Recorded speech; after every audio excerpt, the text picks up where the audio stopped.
માસૂમની જિંદગીની લડાઈ, ચારે બાજુ માત્ર ને માત્ર પાણી।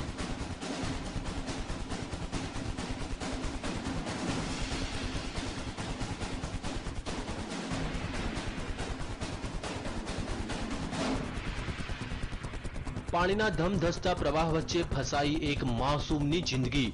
મોતની લહેરો વચ્ચે જીવન અને મરણ વચ્ચે ઝોલા ખાતી માસૂમની જિંદગી।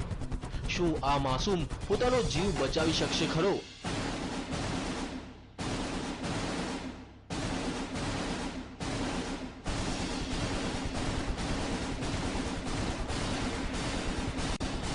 માસૂમ મોતને આપી શકશે માત? શું બચી જશે માસૂમનો જીવ? આ દ્રશ્યો છે મધ્યપ્રદેશના ભોપાલના ડિડોરીના, જ્યાં 2 વર્ષનો એક માસૂમ બાળક ફસાયો છે ધમધસતા પાણી વચ્ચે।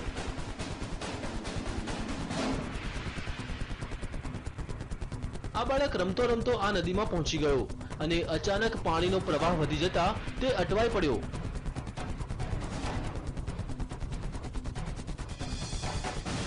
લહેરોના આ તાંડવને જોતા ભલભલાનો પસીનો છૂટી જાય, પણ આ માસૂમ લહેરો વચ્ચે લડી રહ્યો છે જંગ। જિંદગીનો જંગ।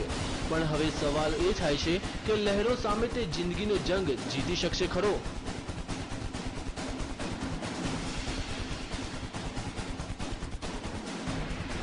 તેને કોઈ પણ ભોગે પોતાનો જીવ બચાવવો છે। તેને નદીના પ્રવાહની કોઈ પરવાહ નથી। તે તો તોફાની લહેરોને આપી રહ્યો છે ટક્કર।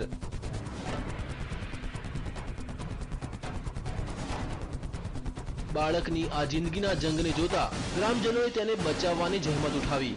માસૂમને બચાવવાનું રેસ્ક્યુ ઓપરેશન। માસૂમની જિંદગી બચાવવા ગ્રામજનોએ પહેલા રસ્સીનો સહારો લીધો।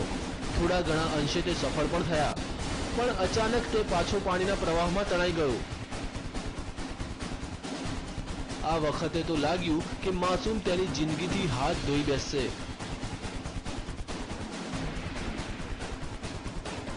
પણ ગ્રામજનોએ હિંમત ન હારી અને નદીમાં ઝંપલાવ્યું અને તરતા તરતા માસૂમ સુધી તે પહોંચવામાં સફળ થયા। અનેક પ્રયાસ બાદ તેઓ આ માસૂમની જિંદગી બચાવવામાં સફળ રહ્યા।